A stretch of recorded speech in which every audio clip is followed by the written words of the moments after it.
subject I'm going to talk about today is war and international politics. And this is actually a talk I gave only once before, and it was the Richard K. Betts inaugural lecture at Columbia University this past November.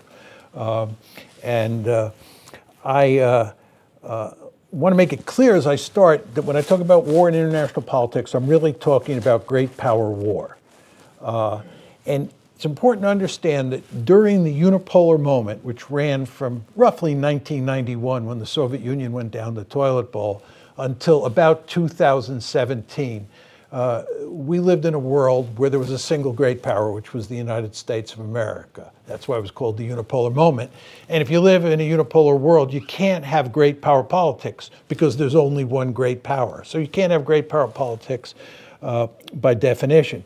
But we now live in a multipolar world. There are three great powers out there: the United States, China, and Russia. And we live effectively in a multipolar world. And that means that great power politics is back on the table. You can have security competition and you can have war among those great powers. And I think the subject of war and international politics, great power war and international politics, is a subject you want to think long and hard about. It's a lot like nuclear deterrence. When guys like Mike and I were young, we knew all about nuclear war, we knew about nuclear deterrence, we knew a ton about great power politics because we lived in a bipolar world. It was dominated by the US-Soviet competition. The world that most of you grew up in was the unipolar world. There was one great power. You weren't worried about nuclear war among the great powers. You weren't worried about great power security competition or great power war because it was largely irrelevant. That world has gone away, and we're now in a multipolar world. And it's a quite dangerous world, as you have surely figured out, and it's only going to get worse. It's not going to get better. But that's not my subject today. Now, the perspective I'm going to offer you on war and international politics is a realist perspective. As I'm sure everybody here knows, I'm a realist, and I'm a particular kind of realist. Mike and I have fundamental disagreements about how the world works, even though Mike is a realist. So you should understand that you're getting a particular realist perspective on the subject. Now, my talk is going to have three themes, and I'm basically addressing three issues. I want to talk first about just the essence of international politics. I want to talk a lot about the essence of politics. Two, I want to talk about the decision to go to war, when great powers decide to go to war, how they think about it. And then third, I want to talk about escalation in war. Okay? And let me just briefly tell you what the three themes are, because I'm a big believer it's very important to have a framework in your mind to begin with that you can then use to keep track of the various detailed arguments that I'm laying out. With regard to the essence of international politics, my first point, I'm arguing that war is the dominating feature of international politics. It really matters enormously. It matters in terms of influencing how leaders think, and it influences how states interact with each other, whether you're talking about an actual war or the fact that war is sitting there in the background. It is the dominating feature. And therefore, international politics, I will argue at some length, is an intensely competitive enterprise at its core. Intensely competitive enterprise at its core. So that's my first theme. My second theme, which actually runs against the conventional wisdom, is, and this is all about the decision to go to war, is that war is an extension of politics by other means. This is Clausewitz's famous argument. And it's a tool of statecraft. And it has little to do with ethics, it has little to do with morals, has little to do with international law. States go to war when they think it's in their national interest. This means, very importantly, there are two kinds of wars that are acceptable and to be expected in international politics: preventive war and wars of opportunity. That runs against the conventional wisdom, as I'll explain in great detail, in the United States of America and in the West more generally today, where those two kinds of wars, preventive wars and wars of opportunity, are ruled out of bounds according to just war theory and international law, right? And then the third theme has to do with escalation in war. And this is an argument that once you get into a war in the modern age, there's a very powerful tendency for wars to escalate to their extreme level, to their absolute level, to get total wars. Right? It's one of the main themes in Clausewitz. We don't have time to talk about this today, but if I gave you a lecture on Clausewitz, this is written all over that book. He understands that tendency to escalate. And what happens when you get in a war with that tendency to escalate is that military considerations end up dominating political considerations. Remember, with regard to my second point, I said, apropos Clausewitz, war is an extension of politics by other means. That means war, military factors, are subordinated to political considerations. But the escalation argument is that once you get into a war, once you're in it, right, the powerful tendency that exists to escalate means that political considerations get subordinated to military considerations. And my argument is this is not good under any circumstances, but it is certainly not good in the nuclear era where you want the politicians, the policymakers in charge to make sure that that war doesn't spin out of control. Okay? So those are the three basic themes that I want to develop in my talk. Okay, so let's start with the first theme, which is that war is at the core of international politics. And you want to remember here, what we're talking about is the relationship between war and politics. And as we go along here, you want to just think in your mind what war, but more importantly, what politics is all about. You know, I never thought much about politics. And what if you would ask me to define politics anywhere in my life up to the time I was about 68 years old, I wouldn't have known what to tell you. What is politics? You know, how do you define politics? How do you think about politics? You want to think about politics, what it means. You want to think about international politics, and then you want to think about how war and international politics are related. Right? These are big picture issues, right? So, again, as you heard me say in my setup remarks, that war is the most important feature of international politics, and it influences how leaders think, right? It's there all the time. It's constantly influencing them, and it influences how states interact with each other, right? They're greatly influenced by this phenomenon. Now, my argument is not that we live in a constant state of war. Obviously, we don't live in a constant state of war, right? My argument is we live, again, we're talking about great powers, in a state of constant security competition. Great powers always engage in security competition. Sometimes it's more intense and sometimes it's less intense, but they always engage in security competition. And sitting in the background is the possibility of war.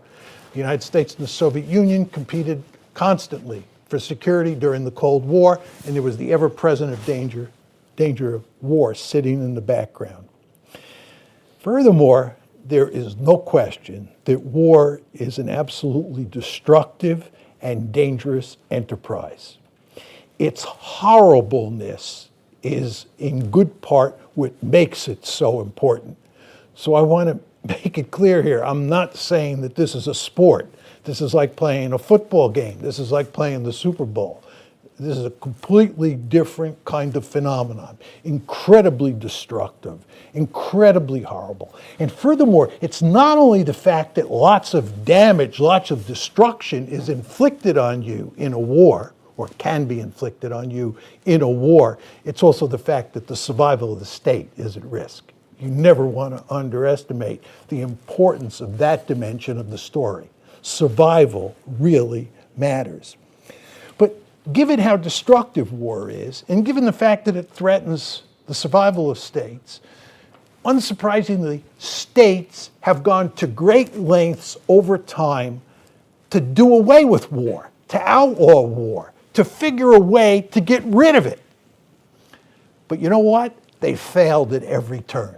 They never got rid of it. And they're never going to get rid of it. It's going to be there forever. Right?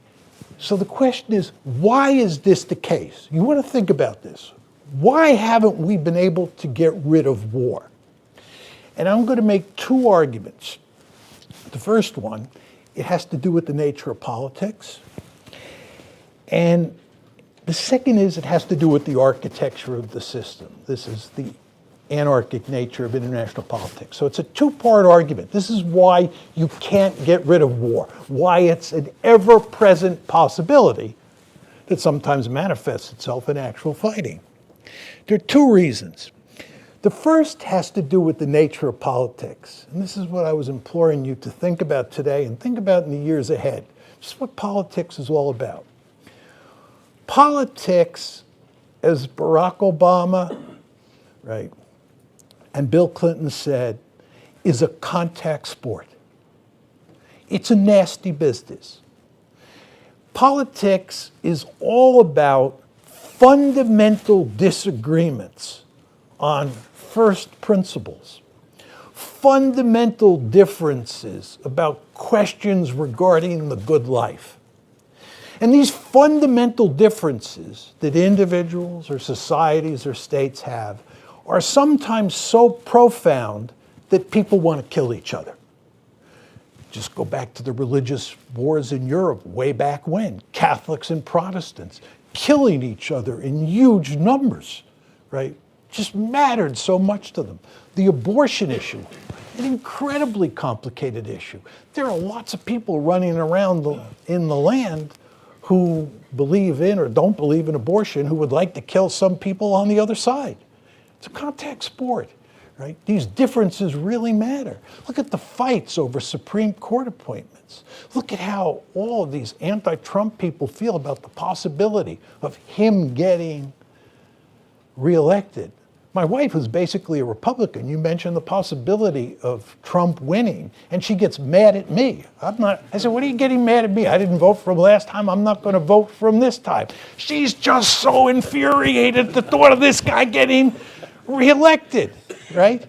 And by the way, there are lots of people on the other side. You get my brothers talking about Hillary Clinton. Oh boy, right? I'm just saying, what you have to understand, the intensity and the enmity that comes with politics is not to be underestimated, which is why Clinton and Obama both said it's a contact sport. And I have a similar quote from Newt Gingrich in there, which makes the basic point. That's why to make politics work, you have to have compromises. You want to understand that there are no solutions to lots of disagreements about first principles, right? There's just no solutions. There are always these intense disagreements, and the question is, how do you deal with them? Inside a state, inside the United States of America, inside Japan, inside France, you deal with it by creating a state. And that state protects people. It allows them to disagree, but it protects person A from an attack from person B, and vice versa, right? So you have a state. But this gets to my point about the architecture. In the international system, there's no higher authority. There's no higher authority to protect these states, which sometimes have fundamental disagreements. So, what this says is you can't take war off the table. You understand? You can't take war off the table. Remember I said politics is all about the fact that you have fundamental disagreements between individuals, between societies, between groups in society, between states. You have fundamental disagreements. And those disagreements are sometimes so profound that A wants to attack B and kill it, right? You can't take war off the table because there is no higher authority. Inside the state, you can take murder off the table. You can take killing off the table in large part, certainly in those areas where the higher authority has presence. But you can't do that in international politics. And when you add to that the destructiveness of war and the fact that your very survival might be threatened, right? You can see where that leads you, right? Politics, right, is naturally an unremittingly competitive and intense enterprise. It's unremittingly competitive and intense. And that's inside the black box. That's inside the state. And then you take it out into the international system where there's no higher authority, and that competitiveness, that intensity is ramped up even more. So this is sort of my basic point to start with, that when you talk about war in international politics, you can see where, given the nature of international politics, given the nature of politics as it applies to the international system and the presence of war, you can see how those two things go together. And again, just bring in the survival motive, right? Your survival is threatened as a state. Furthermore, just the destructiveness that's involved, right? So let me make my argument crystal clear by making three additional points. First is, I'm not saying that cooperation is impossible. You could have cooperation. You can have two states that are great powers that are competing with each other that can cooperate. During the Cold War, my favorite example is on the issue of nuclear proliferation. The United States and the Soviet Union both had a vested interest in making sure that there was zero nuclear proliferation. We took a while, but we eventually created a proliferation regime, really starting in the late 60s. The NPT was 1968. Nuclear Suppliers Group was formed in 1975. And we basically did a great job, the United States and the Soviet Union, cooperating to shut down nuclear proliferation, in good part. Did we continue to compete at the security level? You better believe we did. Did we continue looking for every opportunity we could find to screw the Soviets coming and going? You better believe we did. Were we glad to usher them down the toilet bowl in the late 1980s, early 1990s? You better believe we were. That's the way great power politics works. The United States is a ruthless great power. The Soviet Union was a ruthless great power. We never stopped engaging in security competition, which again is not to say you can't have some cooperation. You can have cooperation, but that cooperation takes place under the shadow of security competition. Just a quick word about international economics. If you think about international economics and you compare it with international politics, certainly as a realist like me understands international politics, international economics pays no attention to survival, pays no attention to international anarchy. All these terms that we use don't apply there. They're interested in cooperation on a large scale. That's what globalization is all about. And the idea is if globalization works, everybody gets richer. Prosperity really matters to them. Whereas somebody like me focuses laser-like on the concept of survival, they focus laser-like on the concept of prosperity, right? Cooperation matters greatly to international economists, right? Because they're not paying attention to survival. They're not paying attention to security competition. And they could get away with that during the unipolar moment because, again, great power politics was taken off the table. But we're back in a very different world now.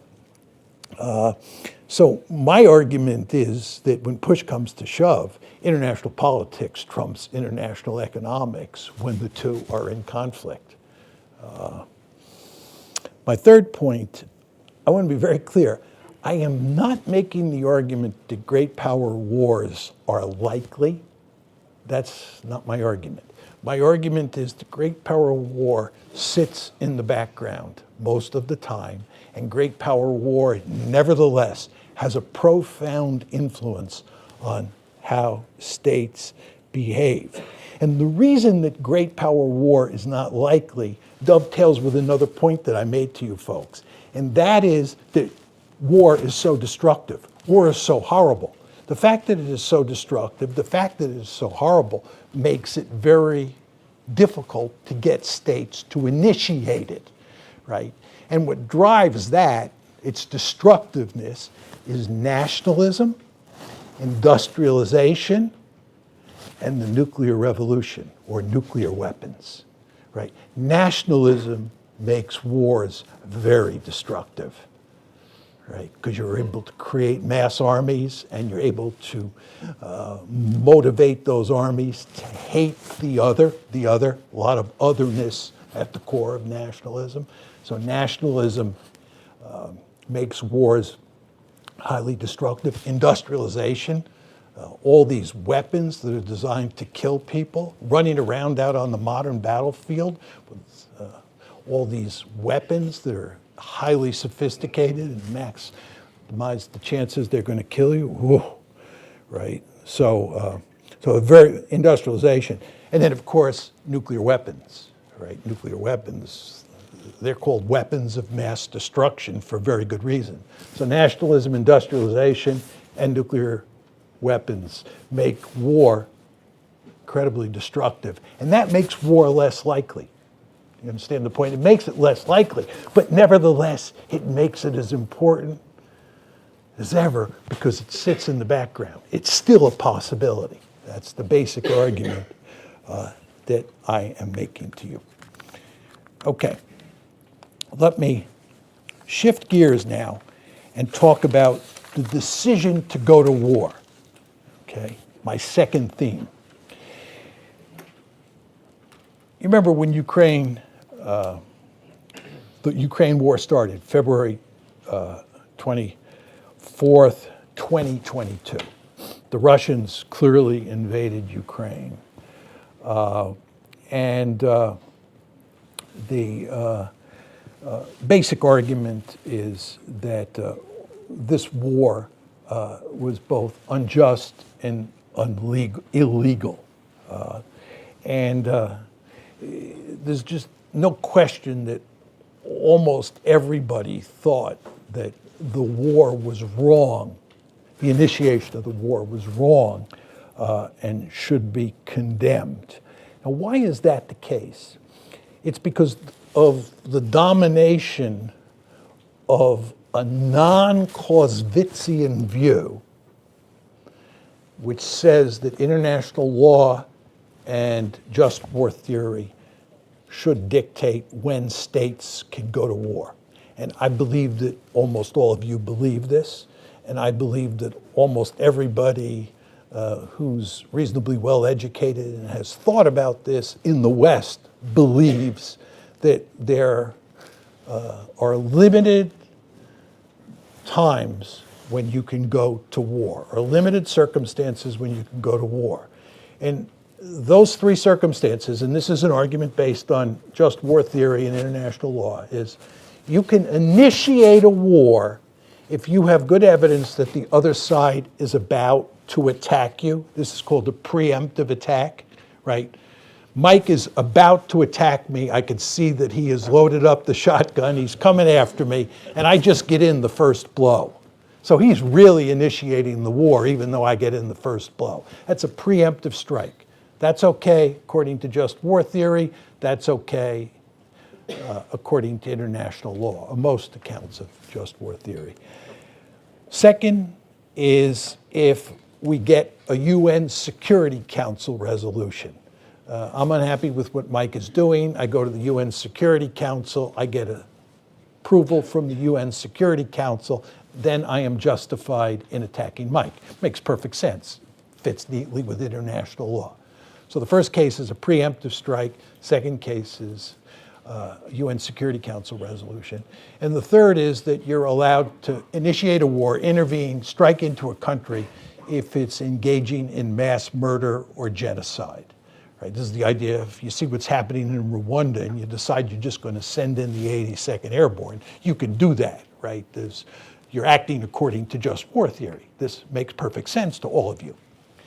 The two cases, which I've already mentioned before in my setup remarks, where you're not allowed to initiate a war, are number one, a preventive war. This is not preemptive. Remember I talked about preemptive is where Mike's going to attack me and I beat him to the punch. That's preemptive. That's okay. A preventive war is where I see Mike is growing more and more powerful and I want to cut him off at the legs before he becomes too powerful. That's a preventive war, right? The second is a war of opportunity. This is a war where, Mike and I are competitors, and I'm thinking about attacking that person over there as a way of gaining more power so that I improve my position relative to Mike. That's a war of opportunity. It's an opportunity to acquire more power, right? Those are verboten. Preventive war, wars of opportunity. They're verboten according to just war theory and according to international law. Now let's just go back to Ukraine. The conventional wisdom in the body politic in the West is that Putin invaded because he was an imperialist. He was interested in gaining more power for Russia, creating a greater Russia, right? It was a war of opportunity. The vast majority of people in the West believed that it was a war of opportunity, right? He was trying to gain more power for Russia, make Russia more powerful, make it a greater Russia, right? That was the argument. That's verboten, and that's why everybody criticized him. I argued, on the other hand, and now a number of others like Jens Stoltenberg, who is the head of NATO, have argued this, that it was a preventive war. My argument is it was a preventive war. He was not going to let Ukraine become part of NATO. He was going to prevent that from happening. So there's, let's call it the John Jens Stoltenberg argument, right? And then there's the conventional wisdom. Both arguments are ruled out of court according to just war theory and international law, right? Neither is acceptable, right? Both are very Clausewitzian arguments, right?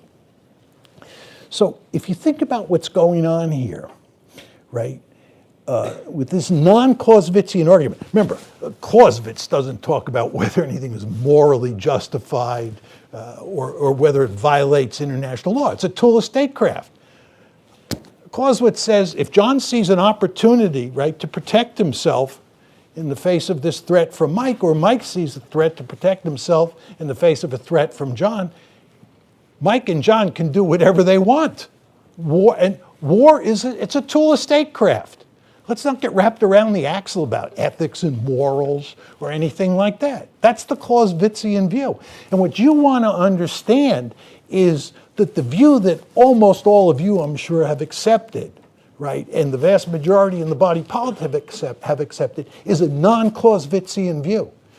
And what's going on here is that we are basically trying to subordinate the conduct of international politics to a moral or legal order. You want to think about what's going on. This is very important. Nobody really puts it in these terms. We are subordinating the conduct of international politics to a set of moral and legal precepts. Right? It's really a radical way of thinking about the initiation of war. Right? And it's fundamentally non-Clausewitzian, right? And the example I like to use to highlight this is the case of Michael Walzer's famous book on just war theory. I think it's a terrific book. I've used it for years for teaching purposes, even though I'm a realist. And the book is an attack on realism from the get-go. If my memory's correct, the first chapter is against realism. That's the title of the chapter. He hates realism, right? And he would hate what I have said to you over the past 10 minutes. And it's a defense of just war theory. And it's in many ways a brilliant book. But it has a fundamental flaw in it, which I believe shows you why my logic trumps his logic, why realism trumps Michael Walzer's just war theory. And that is, he, towards the end of the book, makes the case that in a supreme emergency, when you're on the ropes, when it looks like you're going down the tubes, you can abandon just war theory and act like a realist. That's the Walzer argument, right? And he's fully aware that this is a very dangerous argument for him to make. And I'll make it clear to you in a second why it's a very dangerous argument for him to make, because he's leaving a narrow crack in the door open. And you cannot leave a narrow crack in the door open with somebody like me, because I'll go through that. I'll go through that door very quickly, right? So what Walser is saying, you have to be in really dire straits. You have to be on the verge of being finished off, right?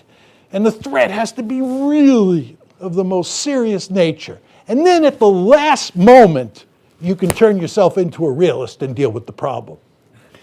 The problem in Walser's argument is who in their right mind would wait to the last minute?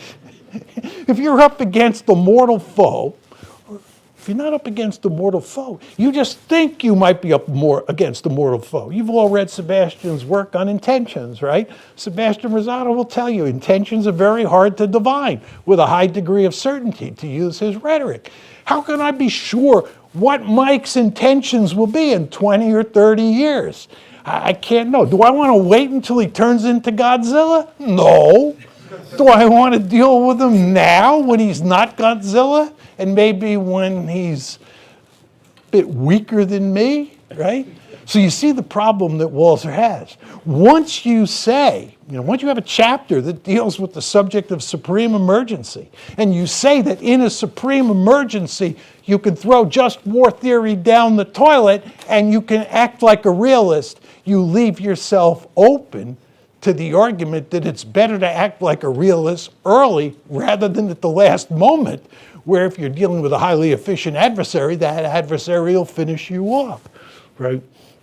So you see, this is why the conduct of international politics can never be subordinated to a moral or legal order. It just can't happen. Now, I want to be very clear here. I'm not saying that there's no room for moral considerations in international politics. My comments may be read to lead in that direction. That's not my argument. I believe that we are all, realists included, moral human beings. I believe that we all have moral compasses. And I believe those moral compasses influence how we think about the world. Okay, just want to make that clear. You understand why I placed all this emphasis on basic realist logic. But I believe at the same time, we think about the world, or at least people like Mike and I think about the world in realist terms. We also have, each of us, a moral compass. And the interesting question you want to ask yourself is, how does that realist worldview mesh with that set of moral precepts that guide your thinking about international politics? And my argument is there are three possible scenarios. The first is what the moral compass says you should do and the realist compass says you should do line up.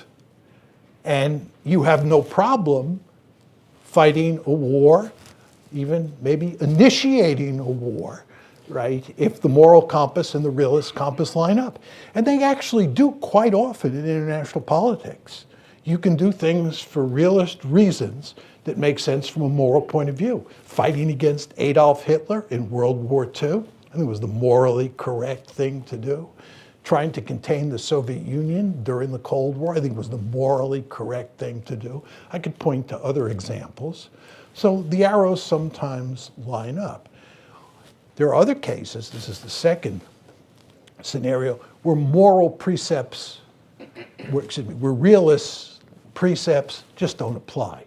During the unipolar moment, there's a genocide in Rwanda. You can easily deal with that genocide from a moral perspective because there are no realist considerations involved. It has no effect on the balance of power. It has nothing to do with great power politics. So there are quite a few cases in international politics, certainly during the unipolar moment, but even in a bipolar or multipolar world, where the balance of power is not affected by the use of military force for moral reasons. Then we come to the third possibility, which is the trick. What happens if moral precepts and realist precepts are at odds with each other? What if your moral compass says do this and your realist compass says do the opposite? Regrettably, you'll do what your realist compass says every time. And the reason you will is because of the nature of international politics and the fact that we operate in an anarchic system. We operate in international anarchy where you have no choice. So my argument is that just war theory and international law, although they are both noble enterprises, and in certain circumstances they make good sense, when it comes to questions of war or peace, there's no way that the conduct of international politics can ever be subordinated to them. Okay, let me go to the third part of my talk, and then I'll stop. Remember I said to you, according to Clausewitz, war is an extension of politics by other means. And this is just another way of saying war is subordinated to politics, right? Politics is the main driving force, and war is subordinated to it. But as I said to you in the setup comments, when you actually get into a war in the modern world, there's a very powerful tendency for those two things to be flipped and for politics to become subordinated to military considerations. And this matters greatly for limited wars, and I'll make clear why that's the case in a minute. If you're going to fight a limited war, you want to keep it limited, it's very important that politics be in the driver's seat, that policymakers, civilian policymakers, be in charge and not military commanders, right? But the tendency pushes in the other direction when you're fighting limited wars. Limited wars tend to escalate, right? And this really matters in the nuclear world. I think if nuclear weapons are ever used, they will be used in a limited fashion. We can talk more about this in the Q&A if you'd like, because I can tell you how I think nuclear weapons would be used if the United States had to use them in the Cold War, if the Russians used them in Ukraine. They will use them in limited fashion, as we would have used them in limited fashion during the Cold War, had the Soviets or the Warsaw Pact more generally overrun West Germany. So you'll start with a limited nuclear war. Let's hope that never happens, but that's where you start, which is a good thing. But once that limited nuclear war starts, you do not want it escalating. You want to do everything you can to shut it down, to be honest. But if you don't shut it down, you want to keep it limited and then shut it down, right? And for that to happen, politics has to be in the driver's seat, in my opinion. Okay, now, question is, why is John arguing that you have this tendency for politics to become subordinated to military considerations? There are a handful of reasons. First has to do with military leaders. Very important to understand, and this is quite well documented, military leaders like to win decisive victories. This is another way of saying military leaders do not like limited wars. They don't like limited wars for two reasons. They want to go in and win quickly and decisively to minimize the number of their troops who get killed, but also because they are in charge of national security. They are in charge of defending the state.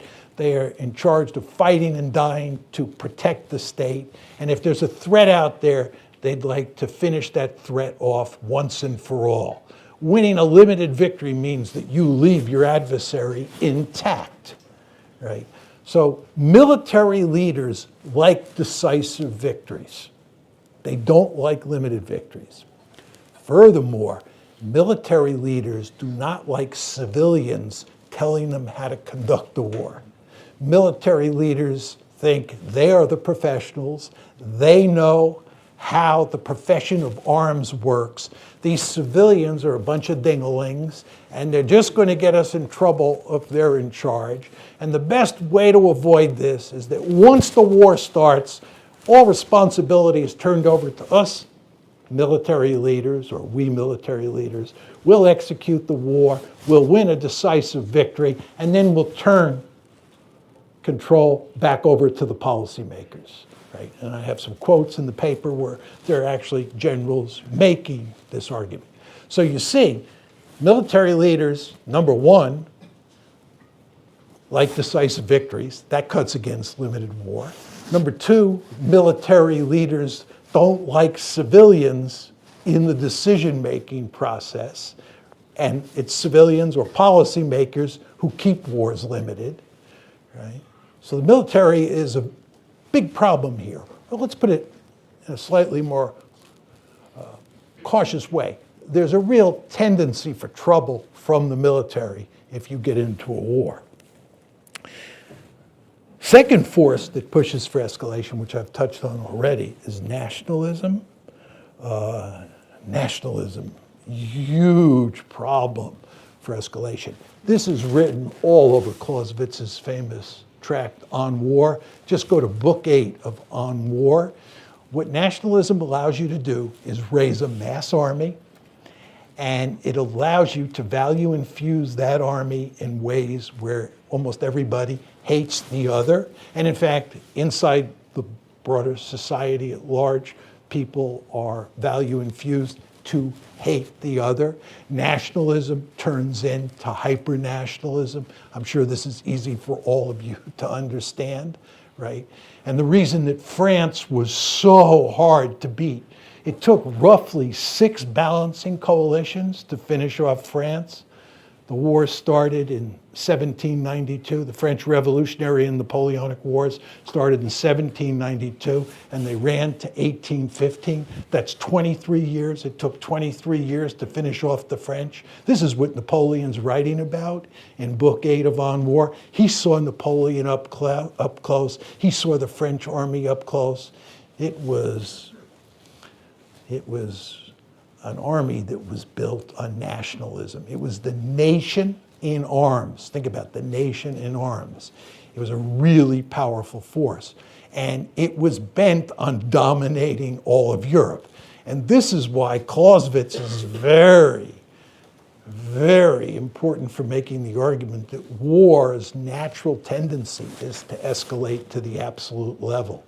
And I believe this is why Clausewitz says that war is an extension of politics by other means. He wants to make it clear that policymakers should put limits on it, because he understood how powerful the tendency was to escalate to absolute war. So nationalism is a huge problem in keeping wars limited. There are other ideologies that matter, right?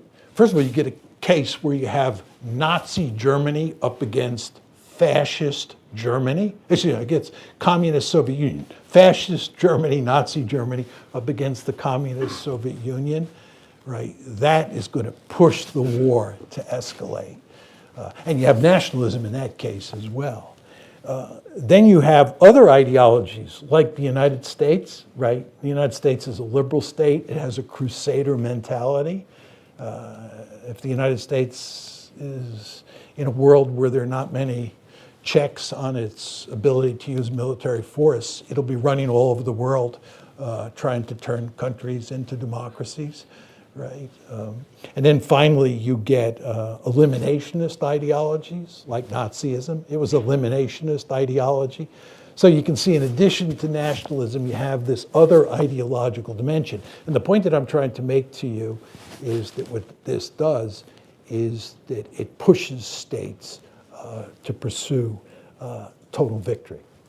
And then finally in comes the dynamics of war. Dynamics of war. First of all, if you win a limited victory, you're going to launch a limited war, you win a limited victory, in many cases you're then infected by the victory disease. The victory disease says, I did pretty well this first time.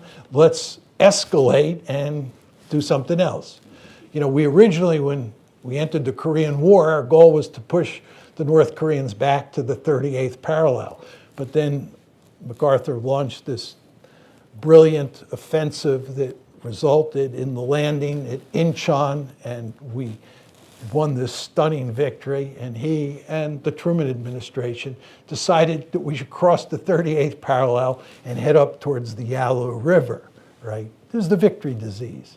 So the point is, talking about the dynamics of war here, that even if you win a limited victory, right, you sometimes are tempted to expand your success. Then there's the whole question, if you fail, if you launch a limited war, you fail, right, then there's a powerful incentive to up the ante so that you can rescue the situation, right? And then finally, there's the phenomenon that Alex Downs talks about in his brilliant book on civilian victimization in war, which is that when you get into a protracted war, when a country gets into a protracted war, it's not on the verge of winning a quick victory.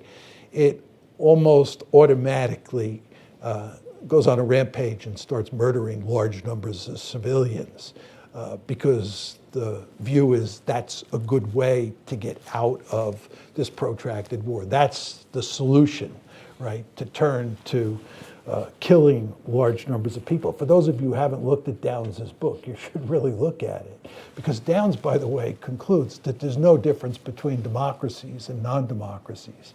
In fact, he argues, if anything, democracies are more likely to behave in barbaric fashion than non-democracies. But the point is, if you're in a war, you're in a modern war, and your side is stymied, and you're looking for a way out, what invariably happens is you turn to killing huge numbers of civilians. Just think about the use of the atomic bombs against Japan in World War II. Japan was on its knees in early August 1945. It was kaput, right? And we thought that to get it to finally surrender, we might have to invade the Japanese home islands.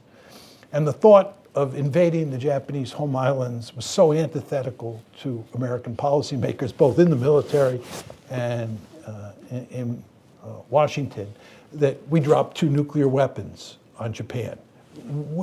Again, the war was won by August 1945. Japan was on its deathbed, but we couldn't get them to say, I quit. Couldn't get them to say, I quit. And we did not want to invade the Japanese home islands. So to avoid those American casualties, this is the Downs point about protracted wars, to avoid those American casualties, we dropped 2 nuclear weapons on Japan. And, but anyway, so just my bottom line here is that given the interests of military leaders and how they think about the conduct of war, in terms of their views of decisive victories and civilian interference in the enterprise, given nationalism, given other ideologies, and given the dynamics of war, it is difficult to keep wars limited in the modern age. And my argument is that this is of enormous importance when you live in a nuclear world. It's of enormous importance when you live in a non-nuclear world, but it's of even greater importance when you live in a nuclear world, because it's important that we keep that war limited. This is why you want to pay a lot of attention moving forward to understanding the dynamics of escalation. And you want to think about how war ceases to be, right? War ceases to be subordinate to politics in these situations, and that's not a good thing. My conclusion, very quickly, is that conflict is endemic to politics. Conflict is endemic to politics. And to put it in slightly different terms, war is endemic to international politics. This is John's main message. Conflict is endemic to politics. War is endemic to international politics. And once war is endemic to international politics, fear is in the air. Fear that your survival is threatened. Remember, fear that your survival is threatened. There's no Leviathan. There's no night watchman. And once survival is on the table, we're in a Clausewitzian world. Don't tell me you can't have preventive wars. Don't tell me you can't have wars of opportunity. Because in a world where survival is under threat, those two kinds of war, however regrettable this is, they are on the table. Bottom line, war can never be eliminated from international politics, and political considerations will always trump economic considerations, legal considerations, and moral considerations when they are in conflict. Thank you.